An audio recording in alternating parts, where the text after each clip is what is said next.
अस्सलाम वालेकुम व्यूवर्स। मेरा नाम दाऊद अहमद पीरज़ादा है। मैं बिलोंग करता हूँ शिकारपुर सिंध पाकिस्तान से।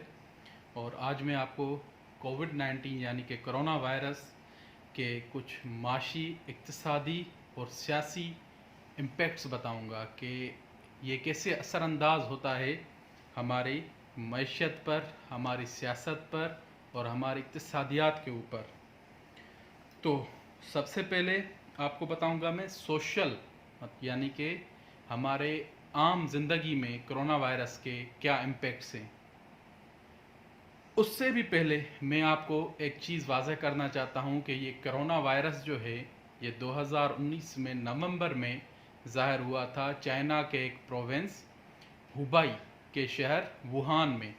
वुहान मीट मार्केट से ये शुरू हुआ है वायरस और पूरी दुनिया में एक पेंडेमिक की तरह फैल चुका है, जो WHO वर्ल्ड हेल्थ ऑर्गेनाइजेशन ने भी इसको एक पेंडेमिक माना है। आगे चलते हुए आपको ये बताना चाहता हूँ कि जो कोरोना वायरस है ये अपनी तरह का पहला कोई नया वायरस नहीं है। इंसान की हिस्ट्री में बहुत सारे वायरसेस इस वक्त तक आ चुके हैं। जैसे जैसे इंसान जानवरों के करीब जाते गए, जैसे जैसे इंसानों ने जानवरों को खाना शुरू किया या इंसानों ने जानवरों को पालना शुरू किया, तो मुख्तलिफ़ किस्म की जानवरों की बीमारियां थी वो हम इंसानों में भी आना शुरू हो गई। तो अगर आप वायरसेस को ट्रैक करना चाहते हैं तो आपको हज़रत ईसा के ज़माने से भी पहले जाना होगा। उससे भी पहले यानी कि 4000 4,500 साल पहले तक हमें वायरसेस के ट्रेसेस मिलते हैं। यह तो थी हमारी सिर्फ रिटन हिस्ट्री। उससे पहले जो 7,000 8,000 साल पहले जब चीज़ें ऐसे रिकॉर्ड नहीं होती थी, चीज़ें लिखी नहीं जाती थी, तो उस ज़माने में भी साइंटिस्ट ने बहुत सारे ऐसे स्केलेटन ढूंढे हैं जिनमें मुख्तलिफ़ किस्म के वायरस के बकायात मिलते हैं कि इन लाशों में किसी दौर में वायरस रहा है या इन लोगों की अमवात वायरसेस की वजह से हुई थी। तो ये जो कोरोना वायरस है ये बेसिकली शुरू हुआ था चाइना में, वुहान में, एक मीट मार्केट में। और ये अपनी तरह का पहला वायरस नहीं है। इसका एक ऐसा समझे छोटा भाई SARS-1 जो था 2002 में चाइना में आया था, उसको भी कोविड ही कहा गया था, उसको भी कोरोना वायरस बेसिकली कहा इसलिए जाता है कि वो एक ताज के शेप की तरह होता है। ठीक है, जैसे ताज के मुख्तलिफ शेप होते हैं, ताज की मुख्तलिफ जैसे रिंग्स होती हैं, उस तरह के ताज के शेप में ये कोरोना वायरस का शेप आप उसको जो है दूरबीन से, जो बायोलॉजिकल दूरबीन होती है उससे देख सकते हैं। और अब आगे चलते हुए उस जो पहले वायरस था SARS-1, उसमें तकरीबन 900 लोग मरे थे। 900 लोग इस वजह से मरे थे कि वो बहुत पावरफुल वायरस था, पर जितना पावरफुल था वैसे ही बंदे को जल्दी गिरा देता था। मतलब अगर कॉन्ट्राडिक्ट हो गया, मुझे वायरस वो लग गया किसी से, तो मैं बस ऐसा समझे कि 4-5 घंटों में ही नीचे गिर जाऊंगा। मतलब मैं कुछ लोगों से मिल ही नहीं पाऊंगा, किसी और को वो वायरस दे ही नहीं पाऊंगा, 1-2 बंदों को ज़्यादा से ज़्यादा, वो भी 2-3 घंटे में गिर जाएंगे। तो इस तरह से वो वायरस ज़्यादा फैला नहीं, एक आधे शहर में ही फैला चाइना के। और जिनको फैला मतलब, और जिनको भी वो वायरस लगा तो उनके फेफड़े एक झटके में ही ख़त्म हो गए। मतलब ऐसा समझें कि कुछ केसेस ऐसे भी रिपोर्ट हुए जिनके 1 या 1.5 दिन में, मतलब 24 घंटे के अंदर अंदर कुछ लोगों के 30 से 40% फेफड़े जो थे, लंग्स जो थे, वो ख़त्म हो गए। और ये जो नया कोरोना वायरस है, इसमें जो केसेस रिपोर्ट हो रहे हैं उनमें 1 हफ्ता, 10 दिन, 15 दिन में 20 to 30% 40%, मतलब 10 दिन में तकरीबन 30 से 40% जो लंग्स से लोगों के वो डैमेज हो रहे हैं। और कुछ लोगों को कुछ भी नहीं हो रहा, रिकवर हो रहे हैं, क्योंकि उनका इम्यून सिस्टम बहुत ज़्यादा स्ट्रांग है। तो इम्यून सिस्टम स्ट्रांग उन्हीं लोगों का है जो खाते पीते अच्छा हैं, जो एक्सरसाइजेज वगैरह करते हैं, या उनकी जो एक्टिविटीज़ हैं, मतलब एक जो ताकतवर फिट बंदे की तरह जो एक्टिविटीज़ होती हैं, घूमना फिरना, खाना पीना, उस तरह के जिनकी एक्टिविटीज़ हैं उनको ये वायरस असर ज़्यादा नहीं कर रहा। बाकी जो कमज़ोर से लोग होते हैं या फिर जो बड़ी उम्र के लोग हैं, उनको ये कोविड-19 बहुत ही ज़्यादा अफेक्ट कर रहा है। और आप देख रहे हैं कि इस वक्त तक लाखों लोगों की जानें जा चुकी हैं। वर्ल्ड डेथ टोल जो है वो तकरीबन 7 लाख तक पहुंच चुका है। पाकिस्तान में तकरीबन 8,000 बंदे मर चुके हैं, और इंडिया में ये बंदों के मरने की तादाद 40,000 से भी ज़्यादा क्रॉस कर रही है। ब्राज़ील में तकरीबन 1 लाख लोग मर चुके हैं। तो आप चीज़ों को देख रहे हैं, एक ये बहुत सीरियस सिचुएशन चल रही है, और इसके कुछ दूसरे भी इम्पेक्ट्स हैं। वायरस में लोग तो मर ही रहे हैं, पर इसके कुछ दूसरे भी इम्पेक्ट्स हैं। अब दूसरे जो इम्पेक्ट्स हैं उनमें कुछ जो है सोशल इम्पेक्ट्स जो मैं आपको बताना चाहता हूँ, कि लोग जो हैं घरों में बंद रहने की वजह से, आइसोलेशन में रहने की वजह से, कुछ होते हैं ऐसे लोग जो किसी भी किस्म की चैलेंज को फेस कर लेते हैं, और कुछ होते हैं ऐसे लोग जो चैलेंजेस को फेस नहीं कर पाते।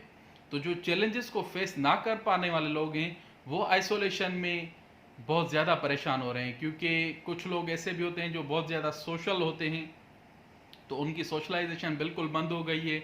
एंटरटेनमेंट्स के ज़रिए आज जैसे सिनेमा हो गया, पार्क्स हो गए, या और चीज़ें, सोशल गैदरिंग, शादियों में जाना और सेरेमनीज़ में जाना, रिलीजियस गैदरिंग्स में जाना, ये सारे हमारे मुल्कों में होती रहती हैं चीज़ें।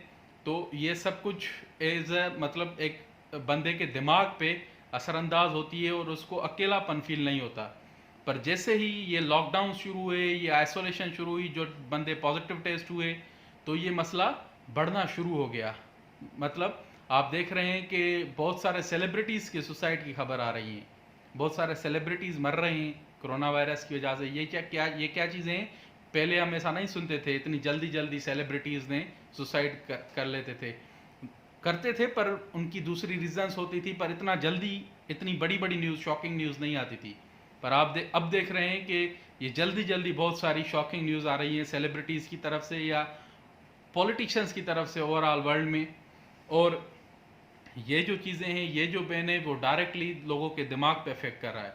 और एक सुसाइडल रेट तो इंक्रीज हो रहा है, पर डोमेस्टिक वायलेंस, ये जो एक बड़ा सोशल इम्पेक्ट है, ये जो एक कह लें कि एक बहुत बड़ा इम्पेक्ट जो हमारे घरों में हो रहा है, हम सब देख रहे हैं। डोमेस्टिक वायलेंस मतलब घरेलू झगड़ों में, घरेलू मारपीट में बहुत ज़्यादा इंक्रीज हो रही है।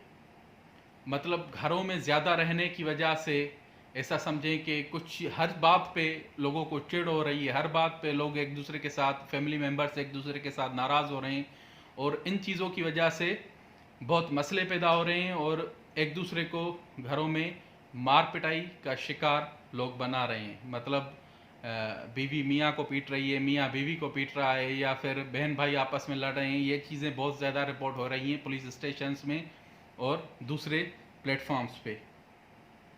और इसके अलावा ये छोटे छोटे इम्पैक्ट्स बताने का मतलब ये है आप लोगों को कि ये जो इम्पैक्ट्स हैं ये सबसे ज़्यादा जो है दिमागी असर करते हैं। ये जाने वाले भी नहीं है, ये कोरोना वायरस के बाद भी ये इम्पैक्ट्स आपको दिखाई देंगे, क्योंकि ये इम्पैक्ट्स अपना बुनियाद बना लेंगे तब तक, 1 साल 1.5 साल में, जब तक इसकी वैक्सीनेशन तैयार हो जाए।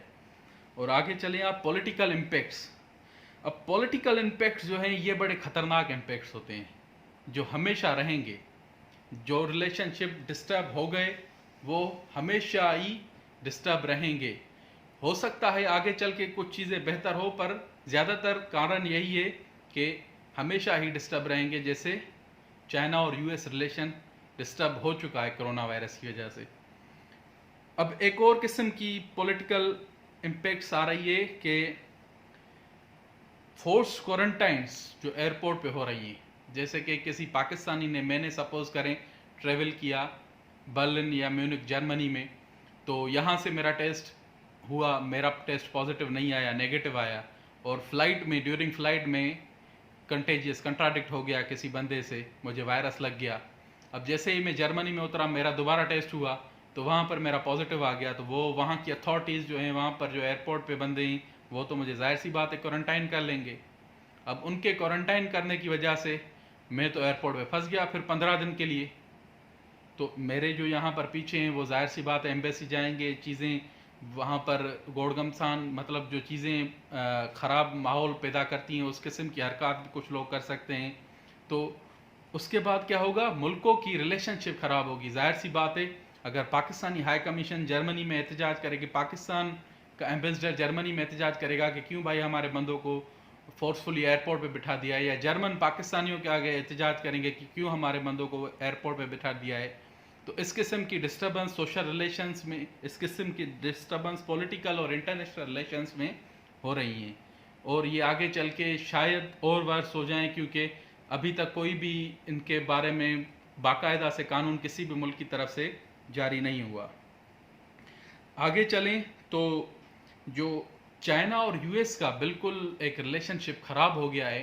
अभी कोरोना वायरस का तो इल्ज़ाम चाइनीज़ वायरस के रहा है ट्रंप, और चाइना के रहा है कि ये सारा किया धरा अमेरिका का है। ये तो सिर्फ इल्ज़ाम थे, अब चीज़ें और भी ज़्यादा आगे बढ़ गई हैं। अब ह्यूस्टन में काउंसलेट जो थी चाइना की, उस पर एक इल्ज़ाम लगा कि ये स्पाई गैदरिंग मतलब एस्पिनाज कर रहे हैं पूरे अमेरिका में, और बड़े बड़े स्पाइस चाइना के वहाँ पर खड़े हुए हैं, बैठे हुए हैं। तो उसको बंद करवा दिया, यूएसए ने ऑर्डर दिया कि आप बंद कर दो अपना ये काउंसलेट। ये पूरा का पूरा ऐसा समझें कि बहुत बड़ा इलाका सैन फ्रांसिस्को का कवर करती थी ये ह्यूस्टन एम्बेसी। तो अब ये जो मसला आगे बढ़ गया है, तो बदले में चाइना ने क्या किया, चाइना का एक शहर है चेंगडू, वहाँ पर एक काउंसलेट है यूएसए की। अब उस पर इल्ज़ाम चाइनीज़ ये लगाते थे कि ये तिब्बत और दूसरे ये कश्मीर वश्मीर लद्दाख वाले इलाकों पर ये जो इंडियन और पाकिस्तान यहाँ पर अमेरिकन्स इंटेलिजेंस गैदर करती है, ठीक है, थ्रू जो चेंगडू वाली काउंसलेट थी, वहाँ पर स्पाई वगैरह आते हैं, रहते हैं, बैठते हैं, जहाँ वहाँ पर नौकरियाँ करते हैं। तो चाइना ने ऑर्डर किया फिर यूएस को कि अपनी चेंगडू वाली काउंसलेट बंद कर दो आप। तो हुआ यूं कि जब काउंसलेट बंद हो रही थी अपना ह्यूस्टन वाली, तो वहाँ पर रेड किया, आखिरी दिन पे ताले जब लगा कर गए वहाँ पर रेड किया, और वहाँ से अभी भी कुछ एक आध बंदा बैठे थे, उनको पकड़ लिया। उनमें से एक चाइनीज़ स्पाई वो बोल रहे हैं कि था, जिसको हमने पकड़ लिया है। और यही सेम किस्सा किया चाइनीज़ ने कोई बंदा तो नहीं पकड़ा वहाँ पर कुछ डॉक्यूमेंट्स वगैरह सीज करके चेंगडू में वो चले गए। तो ये एक इंटरनेशनल रिलेशन कोरोना वायरस की वजह से ख़राब हुआ। अब आगे चल के ये ऐसा समझे कि इसको कुछ लोग बोल रहे हैं कि start of a new cold war, ये कोल्ड वार बनेगी, जैसे रशिया और अमेरिका में ये 60 साल से ऊपर, तकरीबन 50 साल से ऊपर एक कोल्ड वार चली, जिसमें बहुत सारे मुल्क टूटे, बने, नए बने, बहुत सारे मुल्क प्रॉक्सी वार्स का शिकार हुए। और जैसे अफ़गानिस्तान में आपने सूरत हाल पूरी की पूरी देखी, वियतनाम में आपने सूरत हाल पहले पास में देख चुके हैं, कितने बड़े बड़े मसले हुए। अब और आगे चलते हैं कि नेशनल पॉलिटिक्स में बहुत सारे लीडरों के असली चेहरे ज़ाहिर हो गए। हमारे यहाँ पर जो लीडरशिप है, जहाँ इंडिया में या नेपाल में या अफ़गानिस्तान में, ईरान में, जो लीडरशिप इसको मतलब वायरस को कंट्रोल करने में नाकाम गई है, लोगों का भरोसा उनसे उठ गया है कि ये लोग किसी काम के नहीं हैं, इनको दोबारा वोट नहीं देना। तो नेशनल पॉलिटिक्स में इस कोरोना वायरस ने बहुत बड़ा किरदार मतलब एक अदा किया है कि लीडर्स की असल परफॉर्मेंस दिखाई है कि ये लोग काम कर सकते हैं या ये लोग काम नहीं कर सकते, ठीक है। अब आगे चलते हैं इकोनॉमिकल इम्पैक्ट्स, जो इक्तिसादी इकोनॉमिकल इम्पैक्ट्स। अब जो है सबसे बड़ा मसला इकोनॉमिकल इम्पैक्ट्स में, जो सबसे बड़ा मसला मैं डिस्कस करना चाहता हूँ, वो है ट्रेड में कमी। ट्रेड एक बेसिक ज़रिया है कौमों को आगे बढ़ाने का। कोई भी मुल्क अगर तरक्की करना चाहता है तो उसको अपना ट्रेड बिजनेस अपना बढ़ाना होगा दूसरे मुल्कों में। अब ट्रेड तो ऐसे बंद हो गया है कि ऐसा समझें कि जो ट्रेड जहाँ पर जिस वक्त 80% था, मतलब कोई 100 रुपया बंदा कमाता था, तो वो इस वक्त अब 40 रुपये भी नहीं कमा पा रहा। हज़ारों की तादाद में जो डेली वेजेस लेबर थे वो अनएम्प्लॉय हो गए हैं। हज़ारों की तादाद में जो दूसरे प्राइवेट कंपनियों में लोग काम करते थे वो बेरोज़गार हो गए हैं। और इसके बहुत ख़तरनाक सूरत हाल ये है कि क्राइम रेट आपको बढ़ता हुआ मिलेगा छोटे छोटे शहरों में या इवन बड़े शहरों में, जहाँ पर ज़्यादा लोग फारिग हुए हैं, अनएम्प्लॉयमेंट जहाँ पर ज़्यादा बढ़ी है, वहाँ पर आपको बहुत सारी चीज़ें मुख्तलिफ देखने को मिलेंगी। और इन्फ्लेशन हमेशा की तरह ऊपर नीचे हो रहा है मुल्कों में। अब कोई भी प्रॉपर्टी परचेजिंग के तो कोई भी सामने ही नहीं जा रहा, इसलिए आपको जो इमीडिएट सेलिंग के लिए प्रॉपर्टीज़ होंगी वो कुछ कम पेमेंट पे आपको मिल सकती हैं। पर ज़्यादातर इन्फ्लेशन रेट जैसे ही कोरोना में कंट्रोल आने के बाद ये इन्फ्लेशन रेट अपने आप फ्लक्चुएट करेगा और अपने आप हद से ज़्यादा बढ़ जाएगा। और आप देखेंगे कि जो अब प्रॉपर्टी 1 करोड़ रुपए की मिल रही है वो आपको शायद 1.5-2 करोड़ तक भी मिले आगे चल के। और पाकिस्तान की इकोनॉमी पर सबसे ज़्यादा इम्पेक्ट कोरोना वायरस का पहले ही बता चुका हूँ कि ट्रेड का तो सबसे ज़्यादा इम्पेक्ट हमारे ट्रेड पे पड़ा हुआ है, क्योंकि जो हम ट्रेड करते हैं खास करके सब्जियों का और गंदम का, कपास का, ये सारा ट्रेड हमारा रुक गया है। और आपको वेजिटेबल प्राइसेस में कमी देखने को मिलेगी, क्योंकि जब कोरोना अपने पीक पे था तो ट्रेड बिल्कुल बंद हो गया था, तो वेजिटेबल सारी की सारी यहाँ पर ख़राब हो रही थी। तो शायद रूरल एरियाज़ में टमाटर जो था 10 रुपये किलो भी आपको मिला होगा। जो नोटिस करने वाले लोग हैं उन्होंने नोटिस किया होगा, मैंने तो किया था बाकायदा, मतलब फ्री में भी बांट रहे थे जिस ज़मीनों से जहाँ से निकल रहा था, तो कहीं कहीं पर फ्री में भी बट रहा था टमाटर, जहाँ पर लोग बोल रहे थे ख़राब तो वैसे भी होना है तो अच्छा है लोगों को दे दें। तो इस तरीके से ये कोरोना का एक इम्पेक्ट यहाँ पर भी आ गया, जो एंड कंज्यूमर के लिए आखिर में फ़ायदेमंद साबित हुआ, क्योंकि उनको बहुत सस्ती सब्जियाँ और बहुत सस्ती जो रोज़मर्रा की चीज़ें इस्तेमाल में होती है वो मिल रही थी। और अब दुनिया क्या करने वाली है? अब दुनिया जो इकोनॉमिक जो लॉस हुआ है उसको काउंटर करने के लिए क्या करनी है? तो जो वर्ल्ड ट्रेड ऑर्गेनाइजेशन है WTO, उन्होंने मुख्तलिफ़ किस्म के प्रोग्राम्स स्टार्ट करने का फ़ैसला किया है। इकोनॉमिक रिकवरी प्रोग्राम्स उन्होंने इसको नाम दिया है कि मुख्तलिफ़ किस्म के लोन देंगे कम इंटरेस्ट रेट्स पे, कि जिन मुल्कों में ज़्यादा तबाहकारी हुई है, उनकी इकनॉमी ज़्यादा डिस्टर्ब हुई है, वो इम्प्रूव करने की कोशिश करें। इन लोन के ज़रिए वो अपने मुख्तलिफ़ कंपनियों को लोन्स दें ताकि वो फिर से कंपनियां बहाल हो जाएं और वो फिर से खड़ी हो जाए। एंड लास्ट में आप सब लोगों से ये कहना चाहता हूँ कि ये पेंडेमिक कोई नई चीज़ नहीं है, ये बहुत पुराने पेंडेमिक्स हैं और ये दुनिया में आते रहते हैं। पर ये जो लास्ट पेंडेमिक था, तकरीबन बड़ा पेंडेमिक जिसको हम स्पेनिश फ्लू भी कहते हैं, वो 100 साल पहले आया था।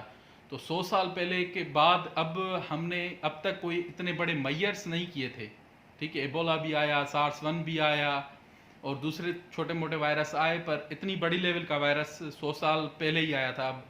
अब हम लोगों को तैयार होना चाहिए, क्योंकि पॉपुलेशन जैसे जैसे बढ़ रही है, लोग कैटल फार्म्स बना रहे हैं, लोग मतलब एनिमल से जैसे जैसे हमारी जो है कैटल फार्म जो है ये चीज़ें बनती रहेंगी, एनिमल्स के जितने जितने हम करीब जाते रहेंगे उतना ही वायरस का ख़तरा बढ़ता रहेगा। तो हम लोगों को मेजर्स लेने होंगे, हम लोगों को ऐसी चीज़ें डेवलप करनी होगी, ऐसी टेक्नोलॉजी डेवलप करनी होगी कि वायरस से शुरू होने पहले ही हमें ये चीज़ें पता चल जाए, या हम लोगों को वैक्सीनेशन टोटल डेवलप करनी होगी। जैसे चाइना ने कुछ ऐसे प्रोग्राम शुरू कर दिए हैं जो मुख्तलिफ़ किस्म के जानवरों पर रिसर्च कर रहे हैं कि इससे ये वायरस हो सकता है, इससे ये वायरस हो सकता है, तो वो ऑलरेडी वैक्सीनेशन बना रहे हैं और उन जानवरों को ही लगा रहे हैं कि ये वायरस लोगों में, बंदों में आए ही ना, भले इसको खाएं या कुछ भी करें, मतलब वो वायरस ट्रांसफ़र होने का ख़तरा ख़त्म हो जाता है। तो लाइक करें हमारे चैनल को और सब्सक्राइब करें हमारे चैनल को। इंशाल्लाह आपसे दोबारा मुलाकात होगी एक नए वीडियो में।